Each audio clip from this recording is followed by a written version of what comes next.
Il est 7h40, vous écoutez Radio Arc-en-Ciel. À l'instant, c'était Seabird et on va maintenant passer au décryptage de l'actualité. C'est tout de suite Pierre qui rentre dans le studio. Bonjour Pierre. Bonjour Thibaut, bonjour Benjamin. Bonjour Pierre. Alors, de quoi vas-tu nous parler aujourd'hui ? On va parler de ce qui se passe, pas en Ukraine, mais au Venezuela. Parce que c'est vrai qu'on en parle beaucoup dans les médias de ce qui se passe en Ukraine en ce moment. Et pour cause, la manifestation est devenue le temps d'un week-end d'une sanglante révolution, avec renversement du pouvoir, une découverte avec effet palais de Saddam, comme disent les journalistes, de la folie et du mensonge dans lequel vivait le pouvoir depuis quelques années, et un retour sur le devant de la scène d'une figure du passé, Yulia Tymoshenko. Tout ça, on en a déjà un peu parlé dans un précédent numéro de décryptage. Cette révolution du Maïdan, comme il convient de l'appeler maintenant, du nom de cette place, de Kiev, d'où naquit cette révolution, on en parle suffisamment, je trouve, dans les médias, pas la peine d'en rajouter. Vous avez, je pense, un peu compris, on comprend assez bien les tenants et les aboutissants maintenant, aujourd'hui, de ce qui se passe en Ukraine. C'est pour ça que là, du coup, t'en parles pas aujourd'hui ? Alors, j'en parle en introduction, voilà, c'est ça. J'en parle sans en parler. C'est ça, c'est l'art et la manière. Voilà, c'est ça. Je dis que j'en parle pas en parlant, c'est pas mal, Alors j'ai plutôt décidé de vous parler d'une autre manifestation aux allures de guerre civile, dont on nous parle un peu moins. Je veux parler de ces manifestations contre le pouvoir qui ont lieu en ce moment au Venezuela. Alors, attention, loin de moi l'idée de dire que les médias nous mentent ou refusent de nous en parler, comme le disent certains. Enfin, à part Radio Arc-en-Ciel, quoi. Voilà, Radio Arc-en-Ciel, on en parle. Mais d'ailleurs, si d'autres médias en parlent, on n'est pas les seuls à en parler. C'est vrai que beaucoup de gens disent qu'on nous cache ce qui se passe au Venezuela, etc. Alors qu'en fait, si on entend si peu parler, c'est que contrairement à l'Ukraine, le distinguo gentil-méchant est bien plus compliqué à comprendre pour le Venezuela. Donc, pour l'instant, on en parle un peu moins parce que c'est une histoire qui est assez compliquée à comprendre sans remonter aux origines de ce qui se passe au Venezuela. Alors, c'est ce qu'on va essayer. C'est ce qu'on va essayer de faire. Parce que contrairement à l'Ukraine, de nouveau, les deux partis peuvent être montrés à nous, Européens, en Ukraine de manière assez manichéenne, avec les gentils révolutionnaires pro-européens de la place Maïdan et le méchant Yanukovych au pouvoir qui vit dans un palais avec lac artificiel et zoos privatifs, tout en tirant à vue sur son peuple. Au Venezuela, en revanche, c'est un peu plus compliqué, puisque la population, ou une partie de la population, se rebelle contre le gouvernement du président Nicolás Maduro, successeur d'Hugo Chávez, décédé l'an passé. Or, Maduro, comme Chavez en son temps, sont des personnages médiatiques un peu compliqués. Pardon. Je savais même pas que Hugo Chavez était décédé. On en a parlé quand même. Franchement, à rage, je suis passé à côté complètement. Alors là, il est mort l'année dernière. Ah ouais. Voilà. On en a parlé pas mal. Première nouvelle. C'est vite. Ouais, bon. Puisqu'en effet, c'est des personnages, Maduro ou Chavez en son temps, qui sont critiqués par certains médias, mais d'autres, et particulièrement en France, ça reste quelque chose d'assez particulièrement français, où les médias sont pour certains traditionnellement de gauche, ou ont souvent porté au nu le régime de Chavez. L'Humanité, par exemple, ou même Libération. Et en plus, ce sont des personnalités qui ont été ardemment et qui sont toujours ardemment défendues par quelques-uns de nos plus influents politiques, Mélenchon le premier, qui a assisté à l'enterrement d'Hugo Chavez au Venezuela. Alors on va tout de même essayer de comprendre ce conflit et ses origines. Pour commencer, on va situer les choses. D'accord. Alors la République bolivarienne du Venezuela, comme son nom indique, voilà, est un pays de 23 millions d'habitants, situé donc au nord de l'Amérique du Sud, au-dessus du Brésil, au nord de l'Amérique du Sud. Ouais, c'est compliqué. Ouais. C'est tout en haut de l'Amérique du Sud. Et à l'est de l'Amérique de l'Ouest. Ouais. Voilà. Je sais pas. Mais en tout cas, c'est au-dessus du Brésil. C'est situé entre le Guyana, donc Guyane anglaise, et la Colombie. C'est l'Amérique centrale, en fait. C'est en dessous de l'Amérique centrale. Ouais, voilà, c'est ça. Voilà, c'est pas tout à fait l'Amérique centrale, c'est vraiment l'Amérique du Sud, mais c'est un des pays tout au nord de l'Amérique du Sud. Voilà, c'est tout, c'est au nord de l'Amérique du Sud, c'est pas si compliqué que ça. Simple, efficace. En tout cas, c'est une ancienne colonie espagnole, c'est un pays qui est indépendant depuis 1811. La langue officielle du pays, c'est donc l'espagnol, et sa capitale, c'est Santiago de León de Caracas, communément appelée Caracas. Est-ce que les Caracas... Ah non, c'est les Maracas, pardon. Maracas. Il n'y a pas de ville qui s'appelle Maracas au Venezuela, mais peut-être que je ne sais pas. En tout cas, c'est un autre sujet. Voilà. Alors, avant la Première Guerre mondiale, le Venezuela était dirigé par des gouvernements militaires, avec une économie basée à presque 100% sur le pétrole, cet or noir qui était alors récemment découvert. Une économie si florissante qu'elle permit en 1930 au pays de rembourser entièrement sa dette extérieure. Genre de truc qui n'est pas prêt d'arriver dans nos situations économiques actuelles. Mais si économiquement tout va bien, le peuple aspire à plus de démocratie à l'époque, puisque le pays est toujours plongé dans une tyrannie de la dictature militaire. Alors en 1945, Romulo Betancourt réussit un coup d'État Il devient alors président des États-Unis du Venezuela. C'était le nom en vigueur à l'époque, les États-Unis du Venezuela. Président des États-Unis du Venezuela, c'est ça. Parce que il y a plusieurs États dans le Venezuela, donc c'était les États-Unis du Venezuela. Ah, rien à voir avec les États-Unis d'Amérique. Il y a les États-Unis d'Amérique et les États-Unis du Venezuela. D'accord, ok. Voilà, c'était le nom à l'époque, c'est plus le nom aujourd'hui. Et donc il devient président, Romulo Betancourt, et il instaure un système démocratique. Dans la foulée, il y aura des premières élections libres en 1946, et c'est l'écrivain Romulo Gallegos qui est élu président. Décidément, Romulo, il y en a beaucoup. Il y a beaucoup de Romulo, voilà. C'est pas très courant, mais voilà, très courant au Venezuela. Voilà, c'est un mandat qui sera de courte durée, puisqu'en 1948, Romulo Gallegos est renversé à nouveau par la junte militaire. Et pendant 10 ans, c'est le colonel Marcos Pérez Jiménez, connu sous le nom de colonel Marcos, qui contrôla complètement le pouvoir, tout en gardant une illusion de démocratie, comme souvent dans les dictatures. Alors le colonel Marcos Jiménez changea d'ailleurs le nom du pays pour République du Venezuela. C'est un truc que font souvent les dictateurs, croyant que ça va donner au peuple une illusion de démocratie. Mais encore une fois, le peuple n'est pas dupe. Et en 1958, il se souleva une nouvelle fois et renversa ce dictateur. Et un nouveau système politique est alors décidé pour limiter les coups d'État et stabiliser la démocratie. Et c'est à nouveau Romulo Betancourt, le père de la démocratie, qui est élu président du pays. Alors c'est un système politique qui semble faire ses preuves dans un pays à la culture du coup d'État, même si en 1960, des opposants au pouvoir tentent un coup d'État qui est avorté, et même si cette même année 1960, Betancourt échappe de peu à une tentative d'assassinat orchestrée par Rafael Leonidas Trujillo, qui est alors le dictateur de République dominicaine. Dictature militaire en Amérique du Sud, surtout à cette époque-là, c'est quelque chose d'assez important. Alors, le pouvoir en place développe une économie de type libéral, centrée autour du pétrole, s'industrialisant de plus en plus et s'alliant fortement avec les États-Unis, notamment du point de vue des recherches nucléaires pacifiques, c'est-à-dire pour l'électricité nucléaire. Bien sûr, c'est une économie qui profite plus aux riches qu'aux classes populaires, et le pouvoir le sait bien. Alors pour éviter tout soulèvement, les 3 principaux partis politiques de droite s'allient pour contrer le Parti communiste du Venezuela, qui est de plus en plus influent. D'ailleurs, le Parti communiste sera même par la suite très rapidement interdit. Les présidents se succèdent, cette ligne de politique libérale, pro-américaine et mondialisée se poursuit tant bien que mal, jusqu'en 1989. En effet, en février 1989, alors que l'URSS commence à dégager une odeur de fin de règne, le peuple vénézuélien se soulève. Que se passe-t-il ? En fait, la politique néolibérale du président Carlos Andrés Pérez et de son gouvernement a entraîné une augmentation énorme du prix des services publics et la fin d'un tarif réglementé pour les produits de première nécessité, ce qui entraîne également une augmentation très importante des prix de ces produits presque vitaux. Tout a commencé avec les étudiants qui protestèrent de ne plus pouvoir payer les transports en commun, parce que leur prix a augmenté de presque 200%, et puis la révolte a gagné tous les milieux populaires. Ces émeutes, qu'on a appelées globalement le Caracazo, ont été extrêmement violentes, les pires de l'histoire du Venezuela, qui pourtant en a connu beaucoup. Elles ont été violemment réprimées par le pouvoir, faisant entre 300 et 3000 morts.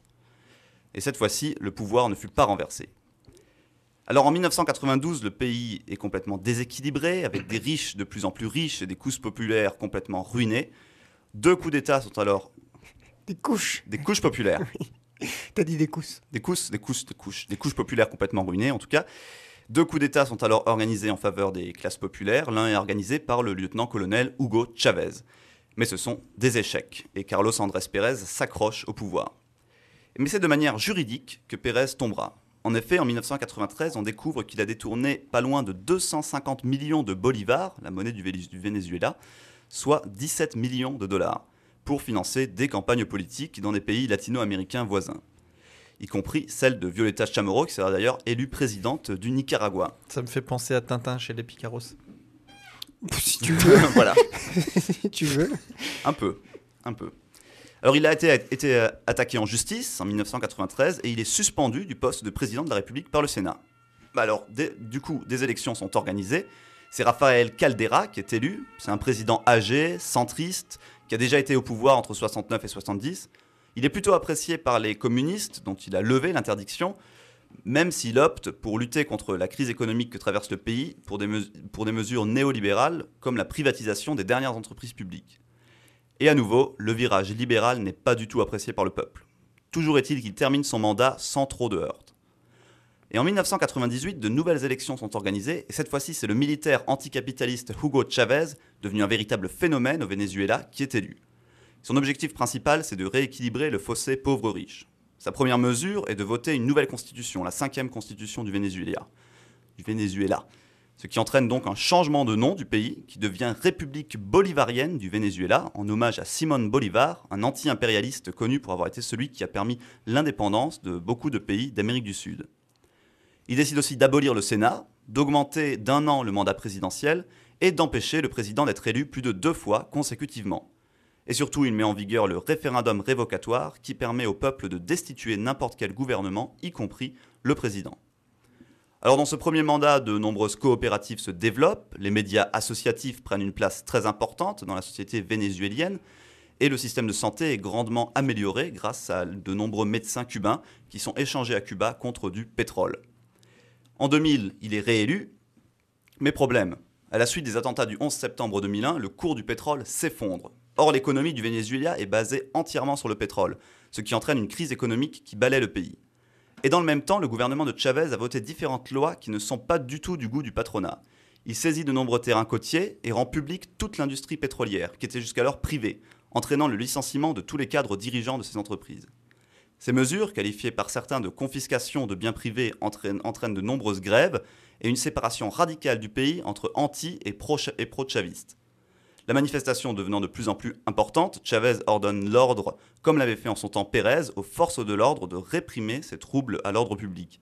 Mais l'ordre n'est pas exécuté et de nombreux officiers demandent la démission du gouvernement. La plupart des chaînes de télévision publiques vénézuéliennes diffusent en continu ces images de manifestations qui ont déjà fait plusieurs morts. Le gouvernement de Chavez ordonne l'arrêt des émissions, mais les chaînes réussissent à les rétablir quelques minutes plus tard. Et de force, le 12 avril 2002, Chavez démissionne et c'est Pedro Carmona, à l'origine de ce putsch, qui est élu président par intérim. Une de ses premières résolutions à Carmona est de réprimer très violemment ces manifestations des pro-Chavez. Mais la violence entraîne la violence. Et dès le lendemain de la prise de pouvoir de Carmona, de nombreux Vénézuéliens descendent dans la rue pour manifester contre cette violence du pouvoir. Et le gouvernement ne fait plus le poids, et dès le 14 avril, c'est-à-dire 2 jours après le putsch, Chavez retrouve le pouvoir et appelle au calme. Quelques jours plus tard, de nouvelles grèves éclatent au sein de l'entreprise publique de pétrole, des grèves qui entraînent le licenciement punitif de nombreux cadres grévistes par le gouvernement. Alors en 2004, l'opposition réussit à avoir assez de signatures pour demander un référendum pour voter le départ de Chavez, conformément à la constitution qu'avait votée Chavez lui-même, et c'est le non qui l'emporte à 58%. Et en 2006, Chavez est réélu. Il décide alors de supprimer le nombre limite de mandats que peut exercer un chef de l'État, forcément, c'est la fin de son deuxième mandat, d'inscrire le socialisme dans la Constitution en tant que doctrine officielle de l'État, c'est-à-dire qu'un gouvernement vénézuélien doit forcément être socialiste.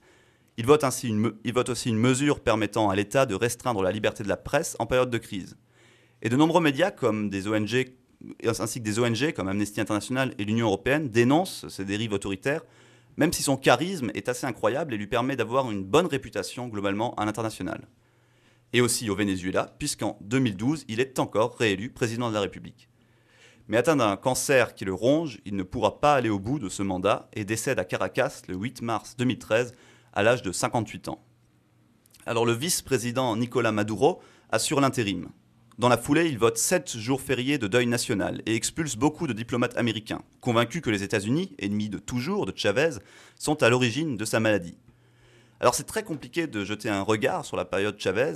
D'un côté, elle est marquée par un président de plus en plus autoritaire, aux dérives dictatoriales, mais d'un autre côté, elle a aussi fait bosser beaucoup la pauvreté dans le pays et les inégalités. En tout cas, alors que le 14 avril 2013, Nicolás Maduro, alors président par intérim et 100% chaviste, il est élu président de la République. Les opposants contestent cette élection et sous l'influence de Radonsky, qui est le candidat perdant, ils organisent une rébellion. Alors il y a 12 hôpitaux aidés par Cuba, selon les lois qu'avait votées Chavez, qui sont incendiés, et 8 partisans de Chavez qui sont assassinés. C'est rébellion. C'est une rébellion à la vénézuélienne, quoi. Voilà, avec le feu et tout. Voilà. Finalement, Nicolás Maduro reste président et le calme revient jusqu'en février 2014. Alors tout a commencé par la dégradation de la note de la dette du Venezuela par Moody's, constatant de ce fait une inflation de 56% en 2013, une croissance faible et une dette qui se creuse. Alors pour régler ce problème, le gouvernement réfléchit à une éventuelle augmentation des prix de l'essence et de certaines denrées alimentaires. Mais bien sûr, l'idée d'une augmentation des prix fait écho pour le peuple vénézuélien au sanglant Caracazo, dont on a parlé tout à l'heure, de 1989, et entraîne des tensions latentes dans le pays. Tensions auxquelles s'ajoutent les pénuries de plus en plus préoccupantes, comme celle du papier par exemple, qui empêche de nombreux journaux de paraître, ce qui entraîne une manifestation de journalistes le 11 février 2014. Ces pénuries seraient selon les manifestants les conséquences de la politique anti-impérialiste et nationaliste de Chavez.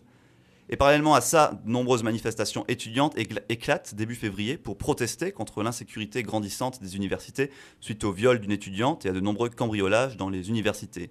Plusieurs étudiants sont arrêtés, entraînant une mobilisation encore plus importante. Et le 12 février, les manifestants se rassemblent à Caracas pour protester contre le gouvernement à cause de l'insécurité, des pénuries, mais aussi de l'augmentation considérable des prix, alors que les dépenses de l'État ne cessent d'augmenter. Par exemple, le gouvernement de Maduro compte plus de 100 ministres, ce qui est juste énorme. 100 ministres. 100 ministres, oui. Donc voilà, Ça fait beaucoup quand même. C'est un système qui coûte très cher à l'État. Hein. Alors chez nous, avec le cumul des mandats... C'est vrai que ça ressemble. Ouais. Mais ça dépend combien ils sont payés aussi, les 100 ministres. Il n'y a pas de sénateur, au moins, au Venezuela. C'est toujours ça d'économiser. Mais... Alors en tout cas, des heurts éclatent en manifestants et partisans du gouvernement, faisant 3 morts et une soixantaine de blessés. Et dans la soirée, le président Maduro dénonce, entre guillemets, une résurgence nazie-fasciste. Il s'emporte un tout petit peu. Ouais, il va, ouais. En tout cas, chaque jour, les manifestations continuent. Le 13 février, c'est 7 universités qui sont contraintes de fermer. Le 16 février, le ministre de la Justice, Miguel Rodríguez Torres, annonce des mesures pour neutraliser les groupes violents, entre guillemets. Le 18 février, la manifestation dans la ville de Valencia est fortement réprimée par la police, avec un bilan de 6 morts. Des manifestations qui continuent encore aujourd'hui et qui risquent peut-être de faire vaciller le gouvernement de Maduro, qui est loin d'avoir la vision politique et surtout le charisme d'Hugo Chavez. Alors le Venezuela, on l'a vu, c'est plus de 70 ans de conflits politiques et malheureusement, on est encore assez loin de la stabilité. Et ça continue. Et ça continue. Et ça continue. Alors, est-ce que ça va s'arrêter? Ça, c'est la question. En tout cas, ta chronique s'arrête et je pense qu'on va en parler dans les prochains temps dans les médias. Je pense que oui. Après l'Ukraine, ça va être le Venezuela qui va débarquer. Voilà. Chaque révolution en son temps. Voilà. C'est ça. Ok, bah merci Pierre pour ce petit décryptage de l'actualité vénézuélienne. Voilà, si j'ai bien ou international, ouais. Ou international. On se donne rendez-vous la semaine prochaine, 7h40, pour un nouveau décryptage. Et on se donne aussi rendez-vous dans quelques instants pour l'émission Cinéphage. Mais avant ça, on va écouter un peu de musique avec tout de suite Rico, il n'y a plus d'amour.